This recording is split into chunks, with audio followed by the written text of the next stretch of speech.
Okay, so welcome everyone. Greetings of peace. Also, good morning, good afternoon, good evening, depending from which part of the world are you joining us today. It is my great pleasure to moderate today's discussion. I'm Leila Hasandadic Japo, and I'm KAICIID Fellowship for this year from European region. And I'm also working for United Religion Initiative and from European Interfaith Youth Network, which is youth network within Religion for Peace. It is my great pleasure to welcome our three amazing speakers and to announce today's topics. So today's topics, the topic of this webinar is youth initiatives in Europe on countering hate speech, good practices and challenges. Why this topic is so important is because unfortunately nowadays we are encountering so much problems with the hate speech coming up, especially in online place during the pandemic, but also overall. Why we decide to do this webinar today on the 9th of November is because today is International Day Against Fascism and Anti-Semitism. And you know that hate speech is part of the unfortunately fascism as well, and that hate speech is usually using anti-Semitism as promoting as something negative that is promoting, and also it is of course other kind of fascism and other kind of anti-Muslim hatred, anti-Christian hatred, and so on and so forth. Besides marking today International Day Against Fascism and Anti-Semitism, we are also this week it is International Week of Science and Peace. A co-organizing of this webinar is that I already mentioned KAICIID International Dialogue Center, because my colleague Iona and myself are fellowship from European region, and we are quite happy to be able to host today's webinars and series of webinars that will come later this month. Beside these webinars, we also have the physical meeting or training for the youth people in Bosnia and Herzegovina and Sarajevo on topic of countering hate speech. So the KAICIID Fellowship programs brings together leaders and educators from different religious backgrounds from all over the world. And it is basically the great training in dialogue, facilitation, intercultural communication, and promoting social cohesion by KAICIID experts and other important or experts in this field.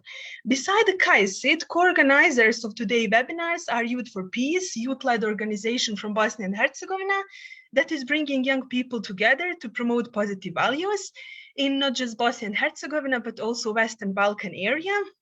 And beside Youth for Peace, we have URI, which stands from United Religion Initiative, which is a global grassroots interfaith network that cultivates peace, justice, and healing, and bringing people from different backgrounds together so that they can promote these beautiful values. And United Religion Initiative are having branches all over the world, but one that we are collaborating with is United Religion Initiative from Europe. So I want to welcome you once again to this great webinar and to present you our three speakers for today. And the first one is Iona Jelača.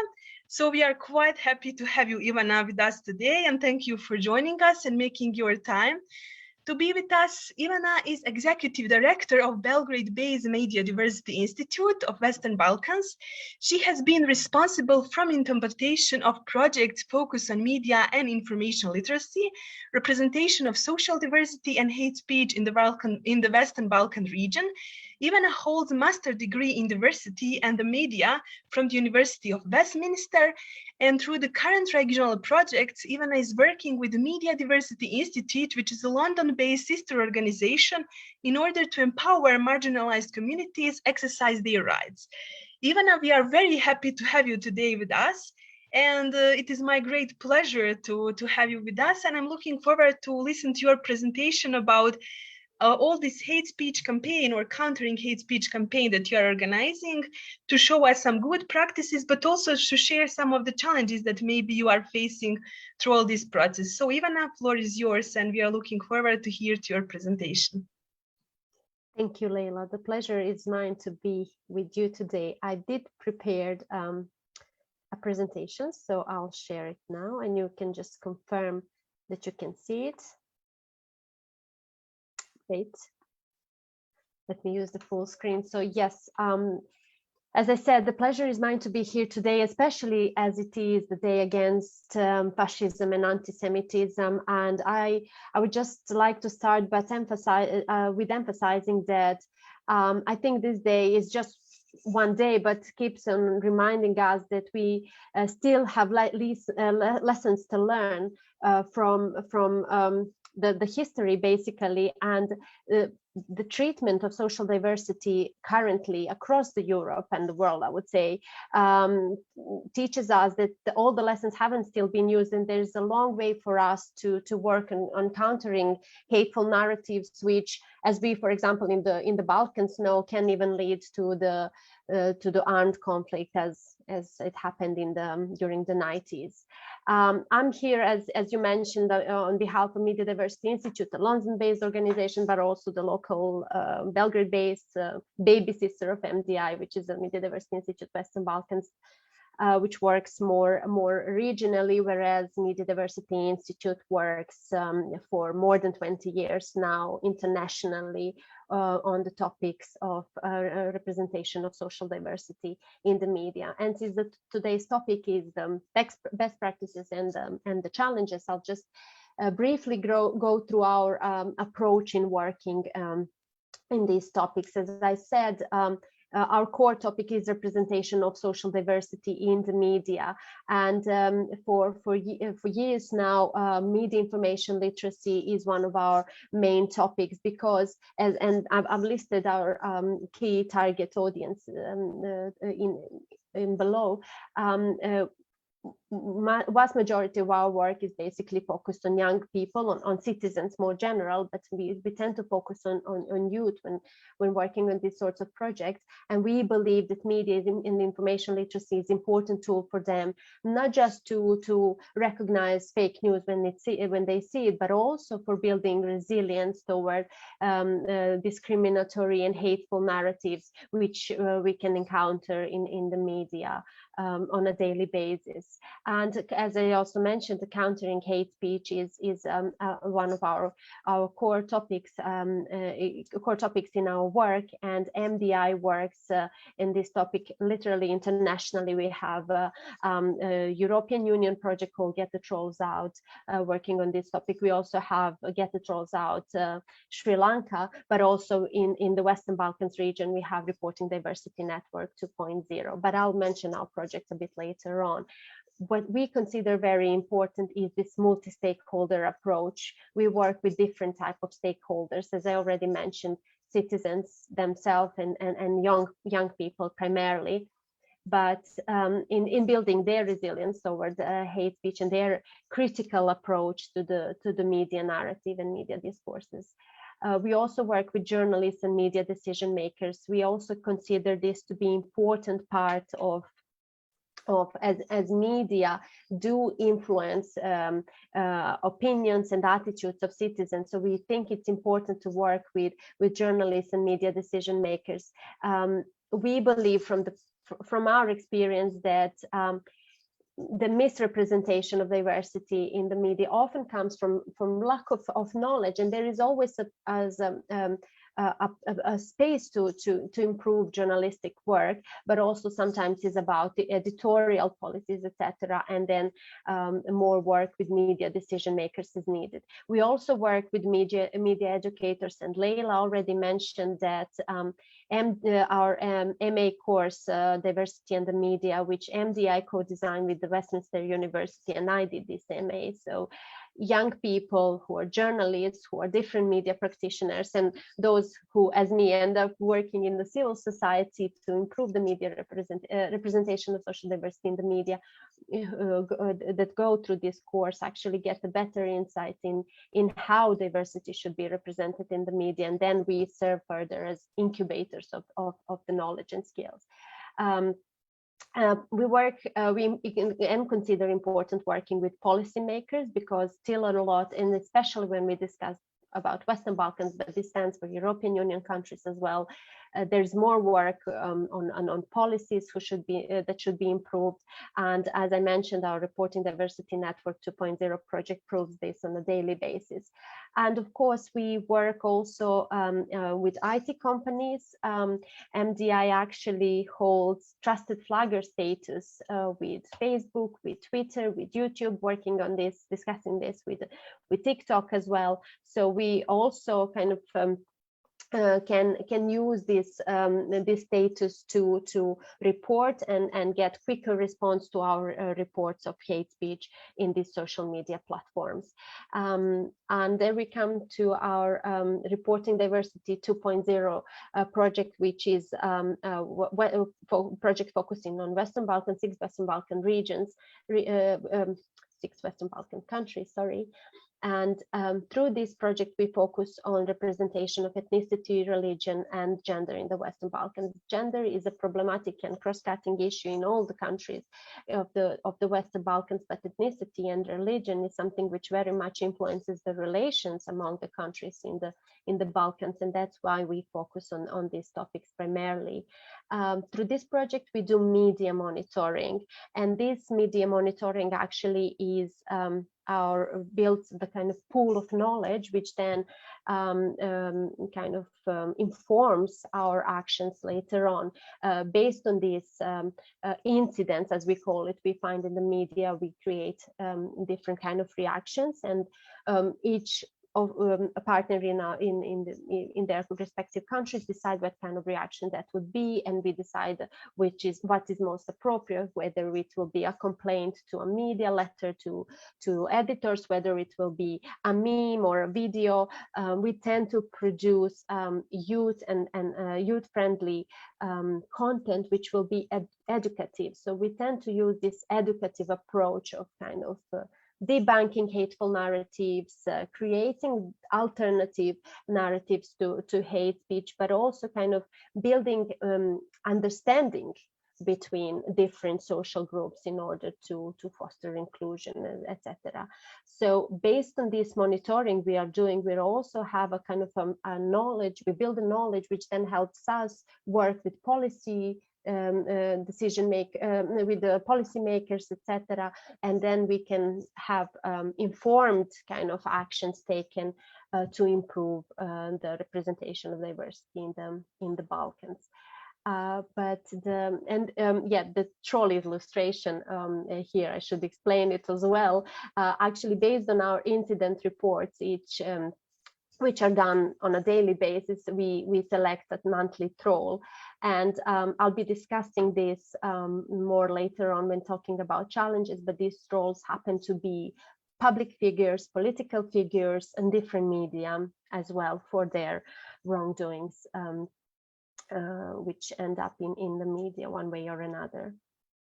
I'll also briefly mention the Get the Trolls Out project, and basically it's fair to say that the Reporting Diversity Network is much younger, and it's very much based on the good practice example of the Get the Trolls Out project, which is a project implemented in the 6 European countries. It's Italy, Germany, Belgium, Hungary, Greece, Poland, and it basically also does media monitoring, and based on these incidents encountered in the media, different kind of reactions are done, whether it's complaints, video production, social media campaigns, memes. And I've just used some illustrations here, but for example, anti-Semitic tropes is a campaign. It's a series of videos which kind of discuss not just hate speech, anti-Semitic hate speech, but also helps understand the Judaism as religion and builds this kind of understanding. As I said, the educative approach is very, very important for us.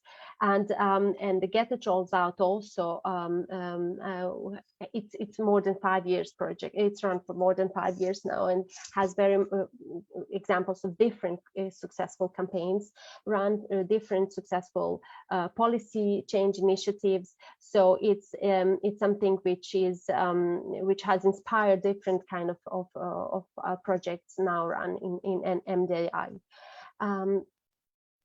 And there we come to the challenges we still see.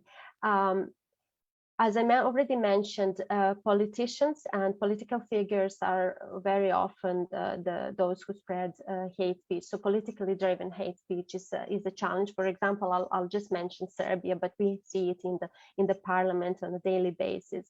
And this creates an atmosphere where hate speech is, so to say, legitimized.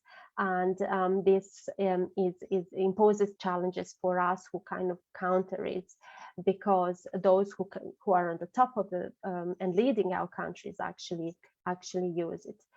Media freedoms are limited. Media very often serve as megaphone of those same politicians, and we have seen it across the Western Balkans. And although the media environment is quite different, but we don't have independent media who will adhere to the code of we do have it, but many mainstream media, I can freely say majority, are pro-government oriented, which means then they serve as megaphones, and they often, without adhering to code of conduct, use the same hate speech as different political and public figures. Regulatory bodies often are not independent, and they don't do their works. Self-regulatory bodies, for example, in Serbia, Press Council is self-regulatory, and there you can see clearly the difference. They react upon different code of conduct, actually misconduct of the media, but they have less authority, and regulatory bodies often don't use actually their role in full. Social media. Young people primarily are on the social media. The researchers show that most of young people in the Western Balkans now are on Instagram, and Facebook is still there, but not so popular anymore. Both companies have the same owner, and we have recently heard from a whistleblower from Facebook that saying that company have been putting profits in front of the safety of the users, and not doing their best in countering hate speech and other allegations. So there we come to this large problem of young people being exposed to this hateful, to this environment on a daily basis. And young people use social media to reach news. And I don't only mean reaching traditional media through social media. They also tend to kind of get informed through other people on social media. And that's a new challenge. And the pandemic has been a good proof of it, basically. This is particularly a challenge in the Western Balkans, but the attitudes of young people toward vaccination, for example, is proof of how these narratives tend to be quite problematic. And finally, media information literacy, which is linked to everything I mentioned before. It's still very low across the Western Balkans. It's not implemented in the schools fully. It's still individual initiatives. For example, as part of the Reporting Diversity Network projects, we work with schools in Albania. Our partner worked there in media information literacy, and we made hate speech part of that. When we work, for example, in Serbia, we tend to take the peer educators approach, which means we educate young people who are then incubator of knowledge, and they go to other young people, usually through the formal schooling system, and do their own workshops in schools. But still, this is not taken fully, it's not fully implemented in the school system, which is of course a huge disadvantage and something that should be tackled in years to come. So I'll stop here. This is just a brief introduction, and I look forward to discussing all this in more details. Thank you very much, Ivana, for this lovely presentation and for providing us all this information. Also, I want to use this opportunity to congratulate your organization for all this amazing work that you are doing, especially on the Western Balkans. And as I mentioned at the beginning, beside this series of webinars, we also conducted physical training, or face-to-face now, like this physical, because everything is happening in online world. And our participants have chance to use some of your materials, or we use some of your materials in our training, like the videos that you mentioned. And we discuss about Get the Trolls Out campaign, and anti-Semitism material, and also material about Islamophobia and things like that. And we receive so many positive feedback feedbacks from our young participants. So I think that those are very useful material, and I want to invite all those people who are watching us right now and maybe working with youth people that they should check it out, and probably they can find something interesting over there so that they can use it in their work. So thank you, and I'm really looking forward to continue discussion on all these topics that you highlighted and which are really important. But now we are going to our friend Veronica. So she's from Italy, but if I understand correctly, now she's in Germany. So I was thinking to say, okay, well, we are going over Adriatic Sea to Italy, but probably even further away. So from Belgrade, from Serbia, from Ivana, we are going to Veronica Siriani, if I pronounce it correctly. If not, please correct me. And she is a 28-year-old Italian currently living in Berlin in Germany. She is about to graduate in digital journalism, and she will wrote a master thesis research about gendered media, the impact of gender inequality in framing violence against women. So very important topic that she is doing. And also she is an activist for the no hate speech movement in Italy. And Veronica contributed to the production of alternative and counter narratives and actively participated in several campaigns, trainings, and initiatives organized by the Council of Europe, and aim at countering hate speech and also developing human rights-based narratives. So Veronica, we are really happy to have you here today with us, and we are looking forward to hear your presentation and what you have to share with us from all this rich experience that you gain through all these years. So Veronica, floor is yours. Thank you very much, Leila, for this detailed and wonderful presentation. I feel a little bit shy after that. So I prepared a small presentation in order to talk a little bit about our activists. And now I'm gonna share my screen. And let's see if it works. I think it does. Yes. So thank you, Leila, for your introduction. Hello, everyone, and thank you for having me here. My name is Veronica Siriani. I will not provide any detail furthermore because Leila spoke already a lot about myself, and I am an activist for the no hate speech movement. And I'm here to share some of my personal experience as an activist for the no hate speech movement, as well as some examples from our movement about good practices and challenges related with countering hate speech initiatives and campaigns. So, first of all, let's talk a little bit about the no hate speech movement. What is exactly the no hate speech movement? It's a youth campaign organized and led by the Youth Department of the Council of Europe that aims to mobilize young people to speak up, advocate, and combat hate speech by promoting human rights values and democracy online. Basically, the No Hate Speech Movement project was launched in 2013 until 2017, and then remained active in more than 45 countries through the work of national campaigns, online activists, and NGO partners, all volunteering to the cause of hate speech. Mostly, the aim of the movement is to reduce the acceptance of hate speech phenomena both online and offline, and thus by raising awareness through human rights-based education, media literacy, and especially by trying to boost and increase youth participation in society.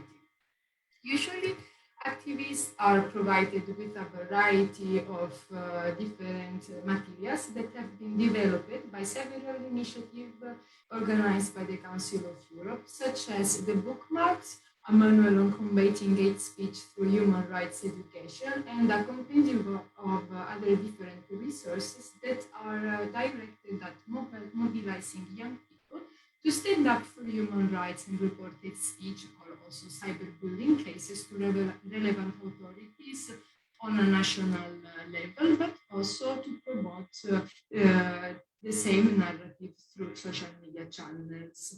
Furthermore, the no hate speech movement does not only take care of reporting, but also activists and members of the movement are actively promoting human rights and democratic values online to try to counter hate speech and foster alternative and counter narratives based on the premises and the criteria outlined in the manual. We can, taking action against hate speech through counter and alternative narratives that has been also published by the Youth Department of the Council of Europe. All these material are available on the website of the Council of Europe in English, and they've been also translated in different European languages.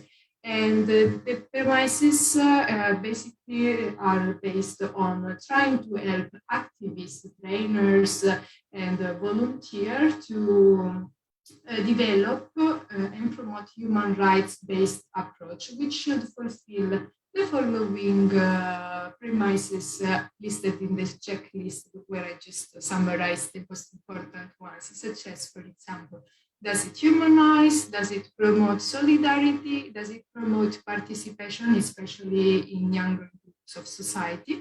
Does it encourage intercultural dialogue and promote non-discrimination and equality? Does it empower? And does it encourage learning about human rights? But for instance, although there are many goals throughout the no hate speech movement, the main overall of the project are related to empowering young activists to promote human rights-based culture in different ways. For example, by supporting human rights education activities for action against hate speech, and also the risk that these practices are actually posing while threatening democracy and the well-being of young people in particular, as well as for developing and disseminating tools and mechanisms for reporting hate speech, especially online and on a national level, and then to mobilize national and European partners to try to come up with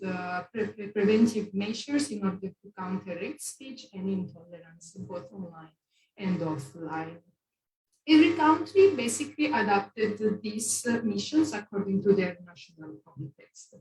As far as the Italian section, basically we tend to base our action on 4 key elements, which are the following: human rights education, youth participation, and especially counter and alternative narratives, which we usually tend to spread on social media, thus by increasing social media literacy, especially among the younger population. And in order to do so, activists are provided with different materials, such as the one that we have been discussing before, and participate in several training initiative workshops in order to remain up to date and to exchange opinion also about the current ongoing strategies, practices, and challenges that are to be faced when countering hate speech.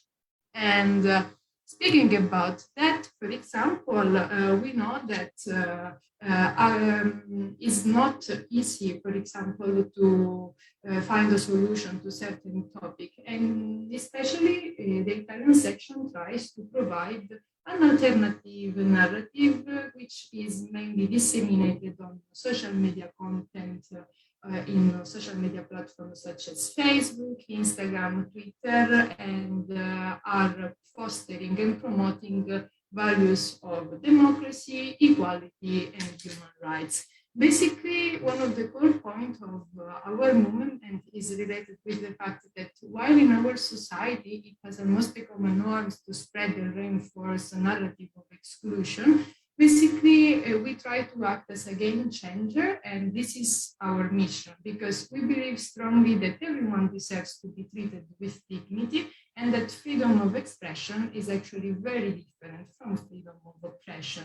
In fact, for us, when we try to come up with counter and alternative narratives, we try not only to replace hate speech with love speech, because we try more to focus on handling a communication peacefully and respectfully through dignity speech. And when talking about, we could discuss about many different good and practices and challenges, but the one that I decided to describe in this meeting is related, for what concerns the good practice, to one of the things which I like most about the no hate speech movement horizontally, which is related with our horizontal approach. So basically, whenever we organize our workflow for the call to action, we usually start with our first step, which includes a brainstorming group session, where all activists and the coordinator are actively discussing the campaign goals. Basically, we believe that there are no hierarchies in our group, and campaigns and initiatives are mainly vocational and discussed internally in order to create a group of action. Once this has been done, subsequently tasks will be divided and activists will volunteer according to their capacity, interest, and expertise to produce the content of the alternative and counter narrative. Once tasks have been divided and the content is drafted, a few days before the launch of the campaign, a quick feedback round will be organized to agree on the final version. We believe also that there are no right or wrong practices when drafting this content, but what is really important to us is that the group unanimously agrees on the final version to publish. Besides that, also the feedback round is a crucial part of our horizontal brainstorming approach, because this expands really farther beyond the insights and the exchange that has been developed during the brainstorming session. And it allows also activists with different backgrounds to deepen their knowledge about the topics and the contribution also of other members of the group.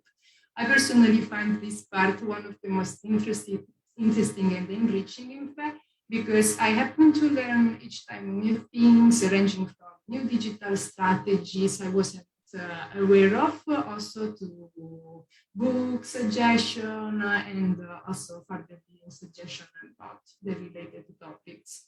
Nevertheless, besides only speaking about the good practices, we should also focus a little bit about the challenge. And although there are many that we face as a youth movement encountering this speech, actually one of the challenges we identified very recently is associated with the overall sustainability of activism practices in modern society. For instance, all our activists are passionate human rights volunteers who, although having regular job and other responsibilities, are willing to dedicate their free time and efforts to this mission. However, sometimes these external factors and efforts that we cannot control, such as work impediments, technical impediments, health, and so on, happen to clash against the activist willingness to contribute. So, to avoid further frustration to the volunteers affected by this unexpected event, we usually tend to create a circle of support and understanding as a group. However, in one of our last activist group meetings, besides discussing the outcome of the last campaign, the future upcoming initiative we wanted to reflect upon, and introducing the new members, we decided to come up with some strategies in order to overcome this issue. One of the solutions that we recently proposed to this challenge, having also in consideration the overall post-corona digital divide and burnout, is to anticipate further the time spent between our brainstorming activity and the campaign implementation. In this way, activists are provided with more time and will be enabled to contribute according to their expectation, even if such an external unexpected events might happen to manifest.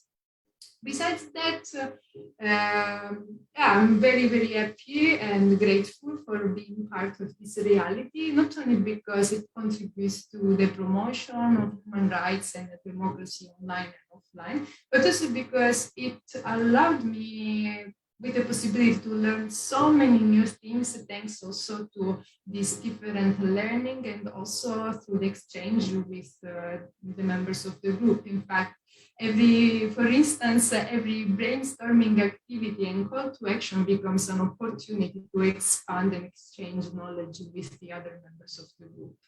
So overall, this is a small description of what we do in Italy with the No Hate Speech movement. And basically, if you have any question, feel free to ask. But yeah, those are according to my personal experience and as an activist, some of the insights of the good practices and the challenges that I wanted to discuss in this webinar. So thank you really much for your attention. And I stop sharing the screen.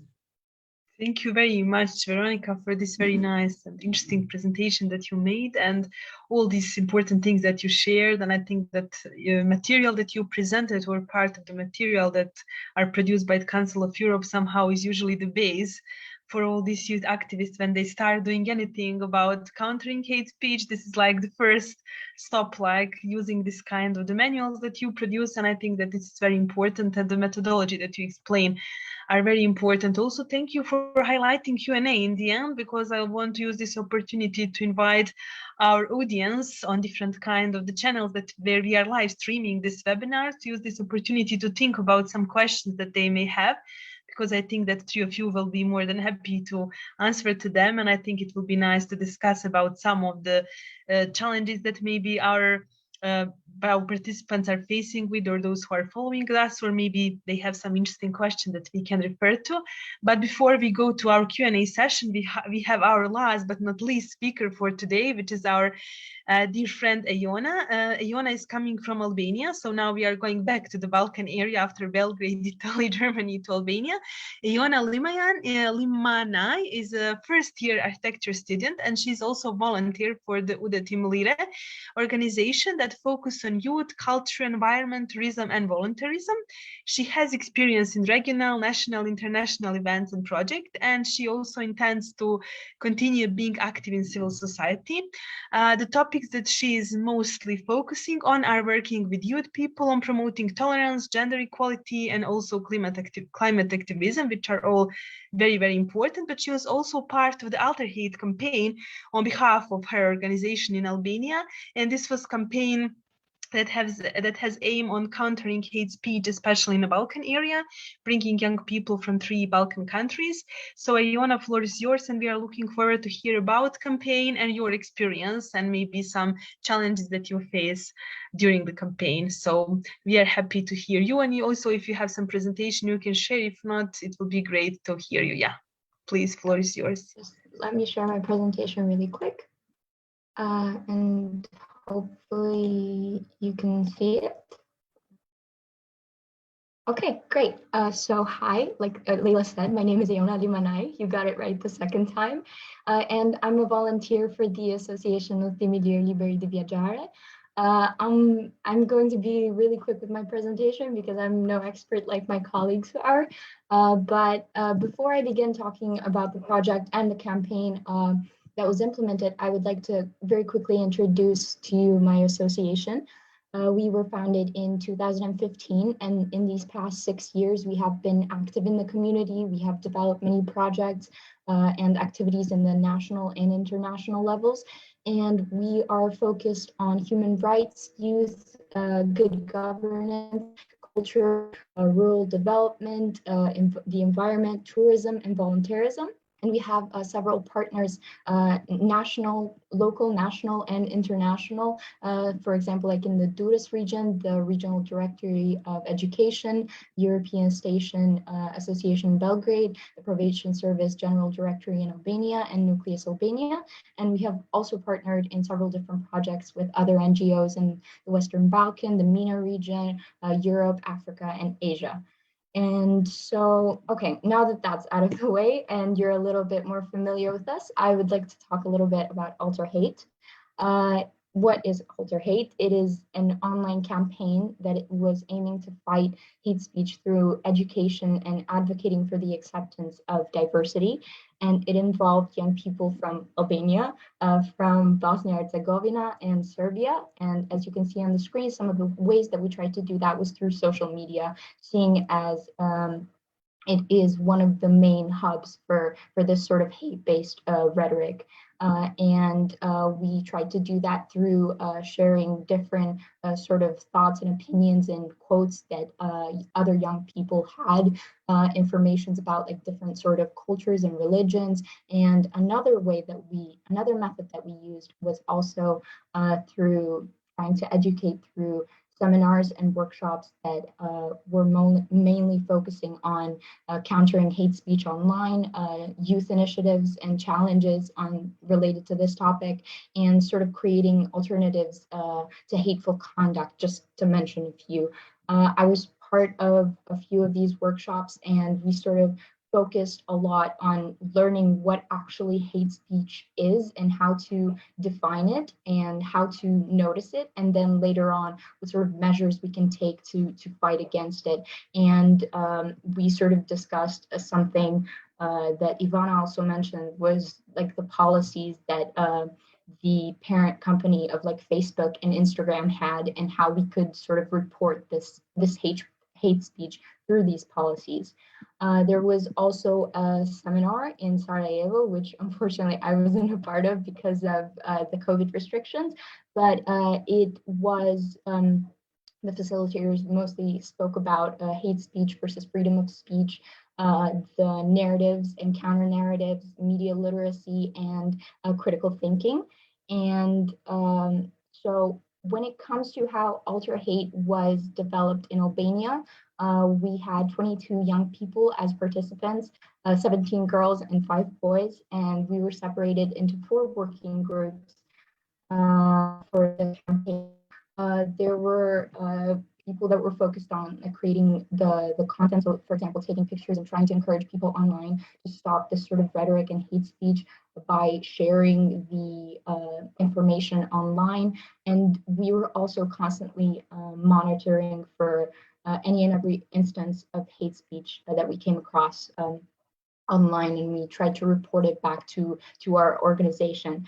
And personally, for me, after a while, it was sort of shocking to see how much content like that popped up as soon as you started looking for it and as soon as you started engaging with it in any sort of way. So just, for example, staying on a video for 1 second too long, or liking it or clicking it or trying to see what the comments were saying.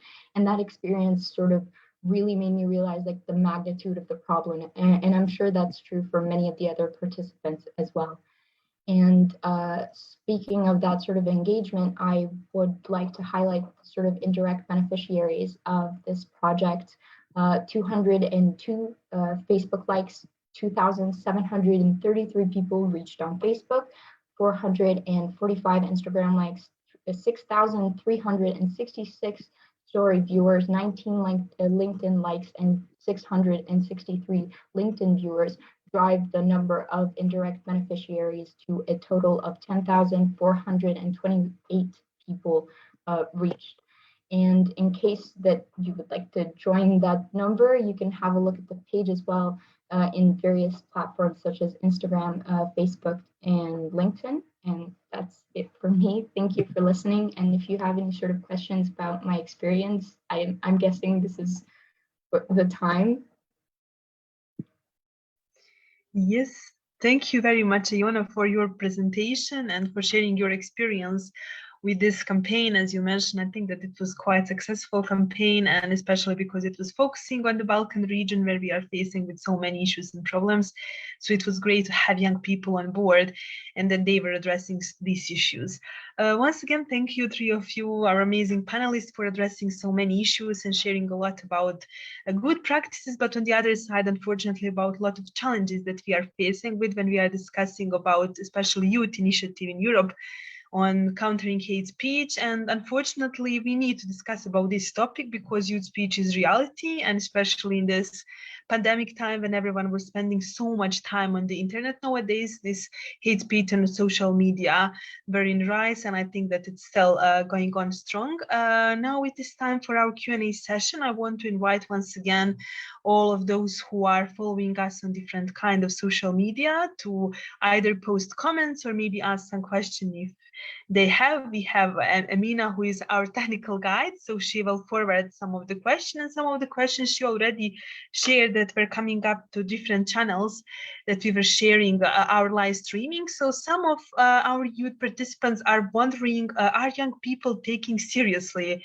when they are conducting some of those initiatives? Because focus of this panel is on the young people and on the youth ones, and three of you were sharing some of the good practices, especially like Iona about projects that were really led by young people, but also Veronica and Ivana in her presentation. So I'm wondering if each of you can share a few sentences. Do you think if those youth initiatives are really taken seriously, and all these initiatives that are led by youth people when it comes to countering hate speech? So what is your experience, and maybe if not, what will be your advice for our younger audience, what they can do in order to be taken more seriously if they are not? So maybe Ivana, we can start from you, as you were the first presenter, so maybe you can share, and then Veronica and Iona can share their thoughts as well. Sure, thank you, Leila. Actually, are young people taken serious? Well, definitely they would need support, but I think there are young activists who are capable of making actually changes, and Veronica's presentation of no hate speech movement is a proof of that. Actually, we also work with the no hate speech, both MDI in the European Union as well as MDI Western Balkans in Serbia, and there we have had the chance to be those youth activists and together young enthusiastic people who actually are very willing to work and make changes. For example, we currently run projects in Serbia, which is focusing on youth activism and active participation of young people, because we think that the more support is needed, of course. But through that project, we have reached quite a number of young people who are very willing actually to work and make changes in their society. And they are very good because they come from across Serbia. They are in different areas, including rural, and they reach to many other young people in their environment as well. So yes, I think support is needed, but as I mentioned, no hate speech movement, some of the activities we also take are the proof that yes, young people have the energy to actually implement changes. And I do believe personally, and as an organization, we work a lot with young people because we believe they can. And even the no hate speech movement have been taking their activities further on a policy level through our activities as well. We also tend to produce policy recommendations, and thank you, Leila, for pointing out once more, for example, all the sorts of the different resources that we are producing through Get the Trolls, MDI producing it through Get the Trolls Out project. So many of those throughout resources through our different projects are actually targeting policymakers, but are kind of coming from our work with young people. So yes, I very much personally believe in young people. Great, thank you very much for your answer. Yeah, I think that we all should believe young people, because young people are not just future, as we usually have tendencies to say, but those are people who are now with us, who are making changes, and future is today. So they are here, and yeah, we need to give them more opportunities to express themselves. So Veronica and Iona, would you like to add something on this question? What are your experiences? Do you think that young people are taken seriously their initiative or not, especially because two of you are young representatives and you have this project going on, so probably you have some first-hand experience to share?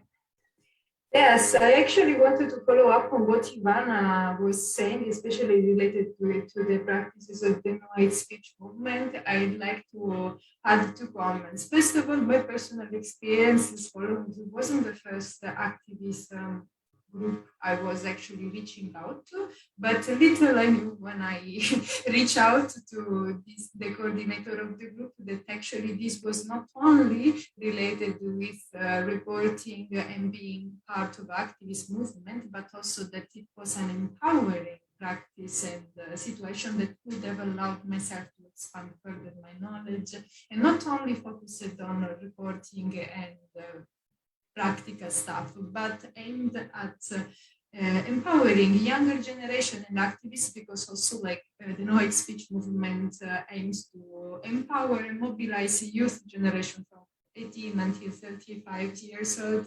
And it really works, because through all these initiatives and framing, younger people are willing to make a difference or to become activists, will not feel anymore like a lone warrior or fighter, but will become part of a bigger reality, and they will feel subsequently empowered to become multiplier. And this happens very often also in our reality, because many people started just by being activists, and then they engaged in youth working activities as well as research projects and trying to multiply the knowledge that they gather. So yes, I totally believe that these initiatives are working, and to be honest, I was also surprised by myself, because like you said, little I knew when I joined that this was gonna be such a important and building experience for me. Yeah. Yes, thank you, Veronica. And I'm happy to hear that you felt empowered and that you continue working in this field. And this is the case with other young people. As you mentioned, they started as volunteer and activist, and then they move into different aspects of this project, like doing research or conducting some project initiative. And it's very important, because young people usually know how to reach young generation and how to make the real change. And Iona, you participate in project, as you shared. It was basically led by young people for young people. So what is your experience? Because you mentioned that you managed to reach so many people by the project. So did you experience that you were taken seriously, or maybe not? What will be your reflection on this question? I mean, it's a bit of a difficult question, because it depends on the person. For example, for me, at first, it was a bit difficult to be taken seriously when I would try to sort of advocate for this sort of topic and for what we've been discussing so far, because it's like, oh, who cares? But you should care, and that's sort of I've noticed that a lot of young people just need that like spark, that flash, that one like activity that will just like do it for them, and they will just continue that sort of engagement. For example, for me, it only took one activity, and now it's been like 3 years that I've been active in my organization. So I think they just need like a little bit of encouragement and that little bit of support to sort of continue and be passionate about these things. For example, in the Alter Hate project, I not only spoke with different people from my group in Albania, but I sort of tried to reach out to my friends as well and be like, hey, just in case, like if you notice something, just send it to me, or try to report it, any sort of instance of hate speech, because I want to be like aware of these things and I want to look at them. And so I sort of tried to hook them in with that, and they started looking at these things on their own and started reporting these things, and that's something that still continues. And I've noticed that it's a practice that they still continue and they still do. So that was sort of a way. That's great to hear, and I'm happy that you were hooked by the first thing that you did in your organization, and also that you were so successful in this project. And as you said, it's quite important if young people discover that they have passion for something. I think that then they can make great things. And I hope that maybe this webinar and all this discussion that we are having here today will inspire some of those younger or maybe even older viewers of our live stream or recording later on to consider maybe joining some of these initiatives or to find passion in combating hate speech. But when we are discussing about hate speech, all three of you mentioned in your presentation and highlighted a few times that you use alternative, counter narratives, that media literacy is so important. But if someone who is watching right now or who will watch recording later on are for the first time hearing about hate speech and about all these approaches, approach, can some of you explain what are these counter and alternative narratives? What are similarities, differences? Can you maybe share some examples? And what we can do in order to promote media literacy, because especially Iona, but also Veronica and Iona mentioned in their presentation that this is the crucial and very important part if we want to conduct successfully this kind of initiative on countering hate speech. So if some of you would like to address it, or should we go into order as you speak already? It's really up to you. Okay, there is no any... No, okay, I can. Okay, then Ivana will be volunteer. Yeah. Okay, great. No, absolutely fine. No, Okay. basically we all also, and we did it with No Hate Speech movement as well at the time, relied on this countering our alternative narrative approach, which basically gives a different point of view, which basically not just opposes, basically it debunks the hateful narrative, it exposes the narrative, exposes the kind of all the wrong things about these narratives. They often hate speech is very often related to disinformation, malinformation, as I like to call them, but fake news, we can just say it.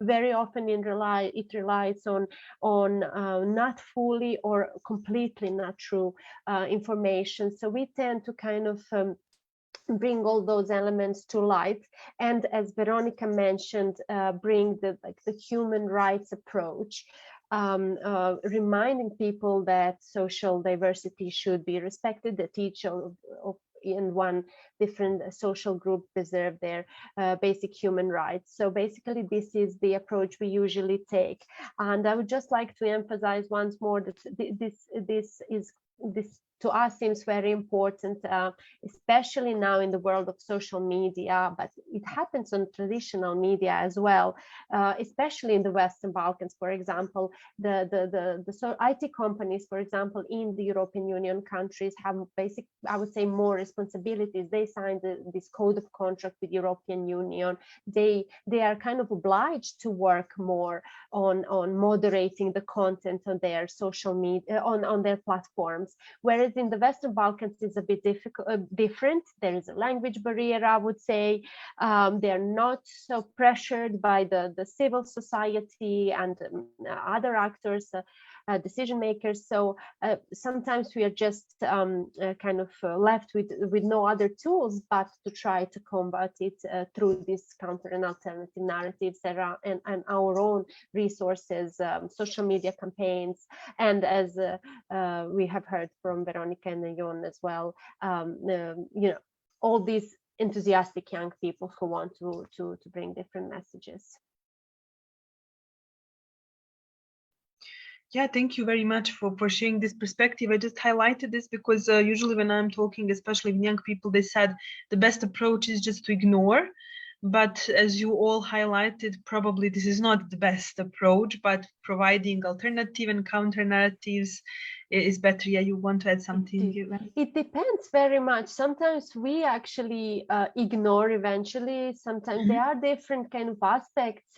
Sometimes the hate speech exists, but it's not been visible enough. So sometimes it's better to stay quiet and not to add fuel to the fire, basically. But there are sometimes hateful narratives which are, as I mentioned, shared by some public figures that are on social media and quite visible. And then it is very much important. There are some very, I would say, dangerous, very visible social media groups, for example, acting in the Western Balkans, sharing problematic narratives, targeting different groups, for example, migrants or LGBT community. And in that cases, it's very much important to bring a different perspective. Yes, and thank you for especially highlighting this danger, because people are usually thinking when something is online, it stays online. But unfortunately, in the case of hate speech, some comments or discussion, especially as you share by some influential person like politician or somebody, or even some like media star, can be unfortunately quite dangerous and led to offline violence, especially against those groups, like as you said, migrants, LGBTQ population. and others. So yeah, thank you very much for highlighting this. Veronica and Iona, would you like to add something in the line about counter alternative narratives and especially media literacy? You, Veronica, mentioned that as well in your presentation. Yes, I just wanted to follow the choice of what Ivana says, speaking about the fact that there are so many prejudices that are really strongly eradicated in our society, that of course influence the way certain groups, especially marginalized group of our society, are portrayed in public opinion discourse as well as in media discourse and so on.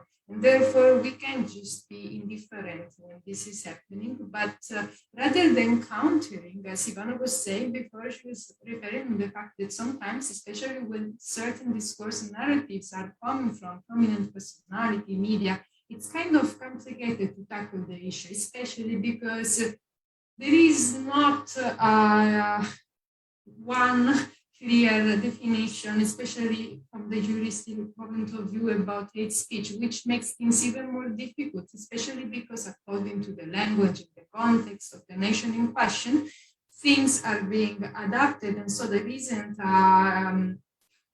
only one single approach to tackle the issue. This is the reason why we should not be indifferent. And sometimes instead of countering the hateful narrative of speech, is better to come up with an alternative, which is not based on the stereotype and prejudice that usually are predominant, but focused on human rights-based approach, speaking and coming from the fact that everyone is human and going against the fact that speech should hinder and lessen the dignity of human beings in general, according to their gender, their religion beliefs, the country where they come from, etc. This is the reason why it's better sometimes in certain occasions to come up with alternative rather than counter narratives, because unfortunately, despite the aim being actually coming from a good place and aimed at debunking this prejudice, unfortunately it might end having the opposite effect and rather flaring up certain discourses and situations instead of lessening and reducing the issue. Yeah. And that's also basically in order to answer the question that you asked us before, is one of the main differences between counter and alternative narratives. Yeah. Thank you very much, Veronica, for this explanation, because as I said, maybe not everyone who is watching us right now is familiar with all these terms, so it's important to explain. And as you mentioned, sometimes much better is to have alternative narrative in order to promote some better values than just to counter narrative, especially in society when there is so many prejudices and stereotypes against one group of people. So thank you very much for that. And Iona, as you mentioned, alter hate in the name has this alter like alternative to the hate. So what would you like to add to this? And maybe you can share some examples from the alter hate campaign. Was this alternative and counter narrative successful? And you mentioned that you also had some education, maybe media literacy were part of it. So can you share some first-hand experience and someone who participates in this kind of programs? I mean, yeah, really, that sort of the workshops that we did were really helpful in sort of trying to see things more critically when it came to media that we were presented with, be it stuff on social media or stuff that we saw on television. I actually wanted to mention something that Ivana's presentation reminded me of. You mentioned anti-Semitic tropes, and now I'm going to be a typical teenager and I'm going to mention TikTok. But there was a series of videos that went semi-viral related to anti-Semitic tropes and how, for example, villains in certain movies have like Jewish features. And so, for example, like weak chins or like a bumpy nose and stuff like that were like stuff that sort of would help you see in your mind's eye these sort of features as villainous, and then they would go on and on to perpetuate these stereotypes and these bad ideas. And I think it was helpful in the sense that we could use social media to sort of just to make each other aware, to say to each other that, hey, like this is something that exists.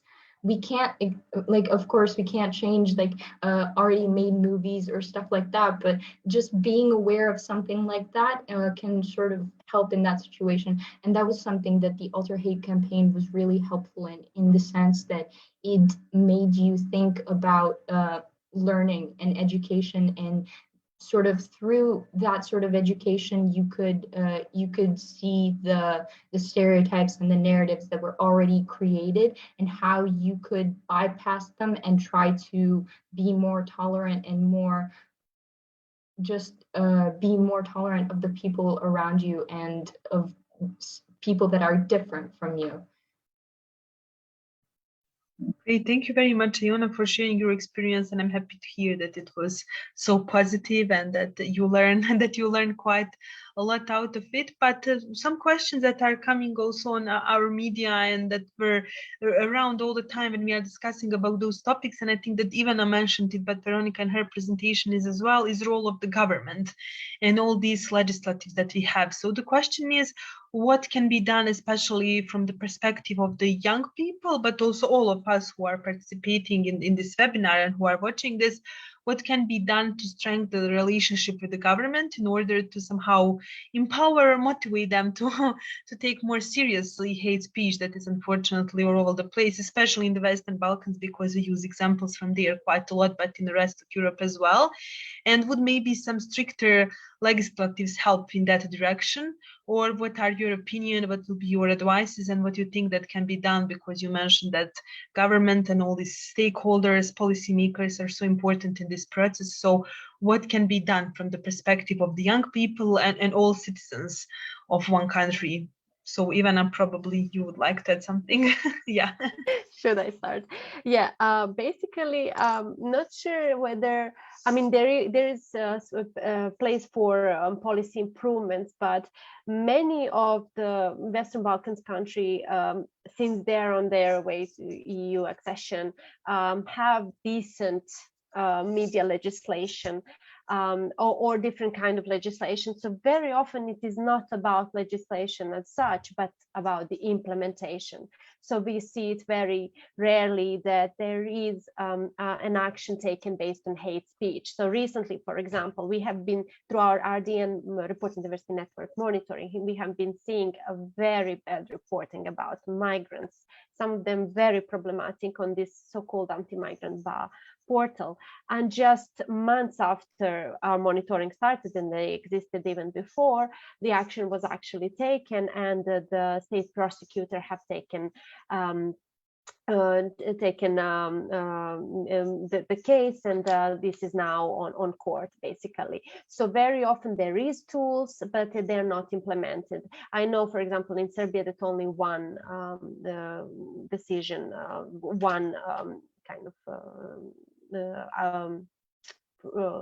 court decision was made based on hate speech allegations. So basically, this is very problematic, the implementation. And there we go back to the citizens, to the civil society, to these young activists to make more pressure. That's why we believe also that media and information literacy, the critical thinking, the active participation of citizens of informed citizens is very important, because then they can make pressure on institutions to implement already existing laws. And of course, there's always, as I said, more room for improvement. But the first of all is empowered citizens who then make pressure that policies and bylaws are actually implemented. For me, that seems as a key thing in the Balkans to actually do more and to have empowered citizens, in order to have more kind of obedient, let's say, government who serves citizens. Yeah, thank you. I think that it's reality in a lot of countries that we have so many policy papers, and everything is very nice when you are reading it on the paper, but unfortunately, as you said, implementation reality is different. But probably all of us should be aware that we have power, especially when it comes to the election and other things that we can practice as a citizen. So probably young people should be aware of that when they are not just discussing about hate speech, but about all others policymaker things. So Veronica, Iona, would you like to add something on this? Yes, Veronica, you would like? Yes, thank you, Leila. Well, actually, I totally agree to what Iona said. I just wanted to add on the topic that actually the discussion about hate speech and why it's dangerous has been going on since several years by now. The thing is that whenever there are many prejudices also related with the question of hate speech itself, it seems like still nowadays, after years and years of academic and jurisdictional discussion, is not taken seriously, and there is always the same argumentation: words are just words. And it seems from the way it is portrayed and framed that unfortunately it is only something that is interested in the marginalized community and the activists of the NGO. But this is really not the matter, because hate speech is something that is involving the whole society, and there should be actually zero tolerance against hate speech. But how can we implement this, whether these regulation are not put into practice? I don't know exactly which are the governmental measures that should be implemented, that for sure should be stricter and should ensure the correct implementation on a national level of all these countries, which we know is not happening, unfortunately, the way it has been drafted. However, I strongly believe in the power of NGO and grassroots organization, because they can actually, we can all make a change. And given the fact that the topic is raising a little bit more interest in public opinion, by increasing the level of media literacy, actually awareness can be raised about the topic. And then I'm looking forward to see this change, but I'm seeing already the beginning of it happening in our society. And if it is, it's happening also because the discourse shifted from academic and jurisdictional environment to young activists. And sooner or later, all this pressure that we as NGO are actually giving to government and other institutions will be able to make a change. Because only when understanding that words are not just words, but they do harm and they are weapons, then actually we can change the discourse and effectively tackle hate speech also on a national level effectively. Yeah. Yes, thank you, Veronica. And I think that you point something very important when you said that words are a weapon, and sometimes we forget that hurting somebody just by using the language and on psychological level can hurt more than even using the weapon against other persons. So that is the reason why topic of combating hate speech is so important. Iona, would you like to add something on this topic maybe? Yeah, okay. Because of the Alter Hate campaign, we sort of got to look at the definition of hate speech and hate speech in a nutshell sort of way. And we did get like a definition from the Council of Europe in how they define the hate speech. But seeing as like different countries have their own perception of it, and they include like different actions, because for example, like hate speech sort of can lead to that violence, hate-based crime, and not every country has its own policies when it comes to preventing these sort of things. For example, I can speak for Albania that from 2014 to 2019, I believe there have been around 7 cases that have went to trial for hate crimes, even though imagine in 5 years that number is quite low. But I don't believe that it's because there is a lack of these sort of crimes, but it's more a case of underreporting, because some people may not be aware of their own rights, and sometimes they are sort of discouraged by the society around them to report these sorts of things. And there have been initiatives to fight hate speech. There have been like training sessions that have been held with police and staff members when it came to anti-discrimination measures in general, and the situation when it comes to the LGBT community. There have been in 2018, the Albanian parliament sort of adopted a code of conduct that prohibited people from using sort of that racist and homophobic, transphobic hate speech in parliament, and just other forms of discrimination and stereotyping.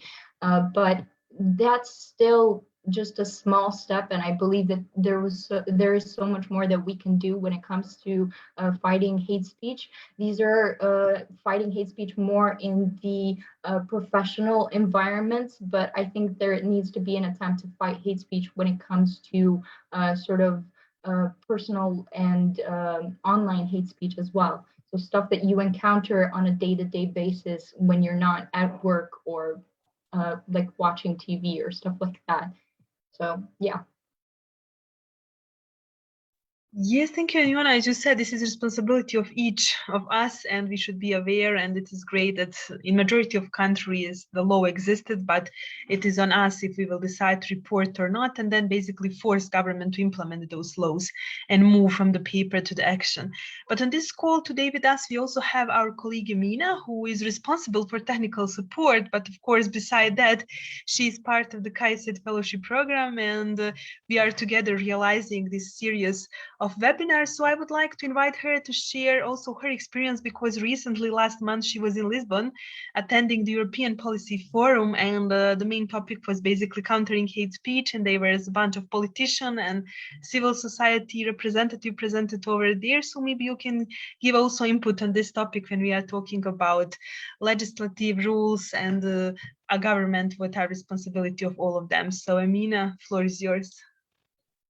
Thank you, Leila. First of all, I would like to thank our panelists and to say that I really enjoyed in this discussion. I've really very much carefully listened to everything which you have said, and I learned so much about the situation in the countries where you are based and where you work, for example, with Albania and these kind of trainings for the police, and from Ivana's work about Get the Trolls Out, amazing campaign. I'm actually following it for definitely more than a year or so I know how it works. And Veronica, the things that you do in Italy, it's like amazing, and the things produced by the No Hate Speech movement are definitely, as Leila said, a basis for everybody who wants to work on countering alternative narratives. The manual We Can is really amazing. I'm using it a lot when I'm preparing my workshops, I have to say, especially about countering alternative narratives, when I want to facilitate this process among participants, how to create them.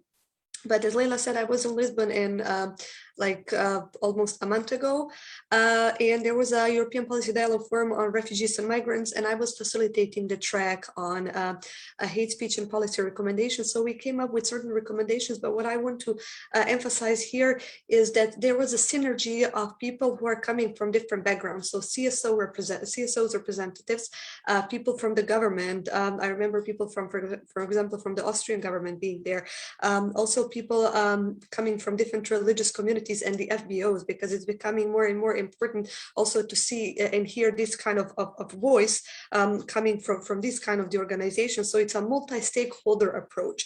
It's everybody working on this topic because it concerns us all. So it's not only one group that is, let's say, targeted by hate speech.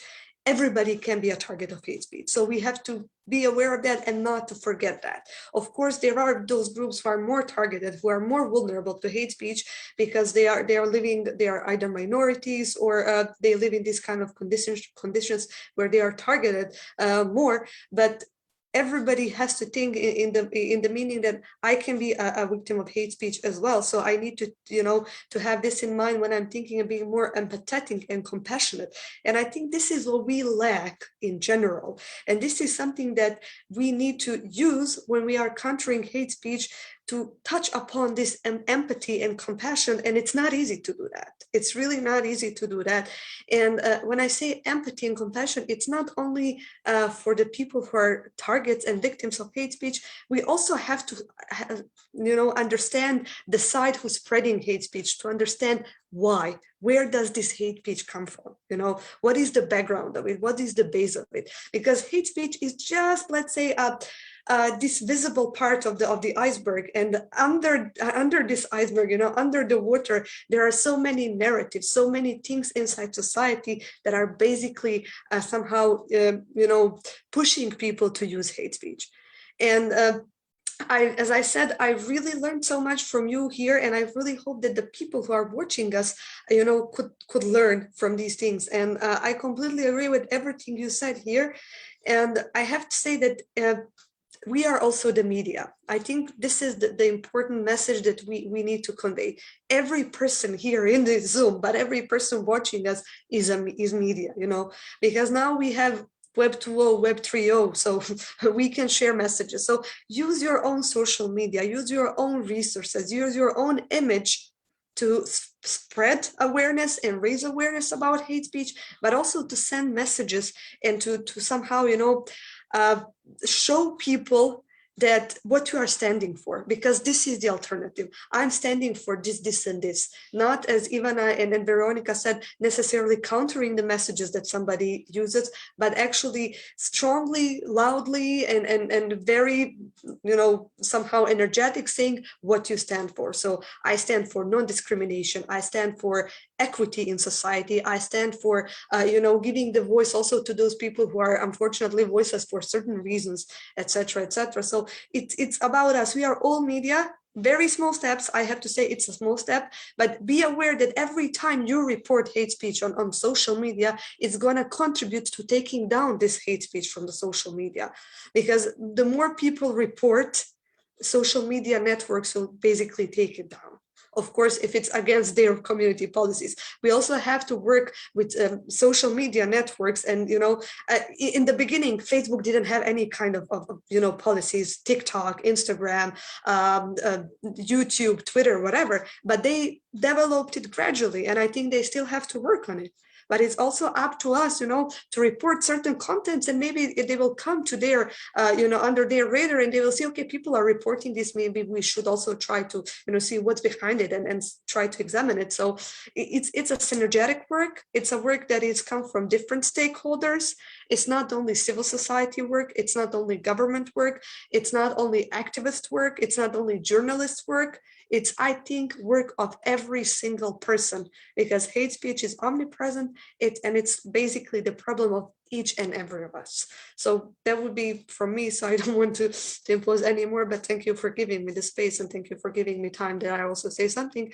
But I really enjoyed, and I'm glad that we had this kind of a, just to say, like, I don't want to say like an intergenerational dialogue, but we have young activists, and we also have people who are professionally working on hate speech. So we have this kind of a productive dialogue, and we are showing, you know, how different people in different positions are working on hate speech. And I think this is super important to showcase, and we have to have more conversations like this, I think, in the future. Thank you. Thank you very much, Emina, for not just being our technical host, but for this very valuable input. And I'm glad that you were able to share your input as well. And you highlighted so many important things, like our empathy, but not just empathy towards the victims, but those who are producing hate speech. And that's something that usually we forgot in this discussion, because we really try to understand what is behind. If we understand that, it will be much easier to tackle. If we put ourselves in shoes of those people to understand why it is happening, then it will help us to address this hate speech that is coming from their side. Thank you all for all your great inputs and presentations. There is so many other things that I would like to discuss about, and so many questions that are coming and that are on the list, but time is really flying when we have this nice and productive discussion and so many nice inputs. So we have less than 5 minutes left till the end of the time that we planned for this webinar. So I just want to use this opportunity to ask each of you to send some final message to our audience, something that you would like to highlight once again, to share and to motivate our younger, but also not just younger, everyone who is listening to us to take the action and to take this hate speech seriously. So floor is yours, and probably we will go in the order as we did through all the webinar. I would like to ask Ivan and then Veronica and Iona to share your message. So thank you. Thank you, Leila, for having me. It was truly a pleasure to take part. And I think Emina actually said a couple of very important points with which I would also end. We should all mind our own role, and not just those who stand for human rights, but also who share it, who shares hate speech, who are not noticing it, who take part of it because they don't think through. Just rethink your role as a media, as Emina said, in 21st century, in the social media era. We are all media. Mind your role and re-question the stereotypes and prejudices we all actually have. Thank you very much for this important message. So Veronica. Just very briefly, I just as this experience reminded me this, I just want to leave this further. Don't forget that you are a game changer too. Even if you don't like things, you can just stand up, advocate, or try to involve yourself singularly, or reach out to a group in order to try to change stuff until you change what you don't like. So this is the message that I would like to spread further. Yes, very important message. As the famous Gandhi quote will say, be the change that you want to see in the world. So definitely all of us should probably act more in that direction. And Iona, the floor is yours. I just really want to thank you. I'm really grateful to be here and to listen to what the other panelists had to say.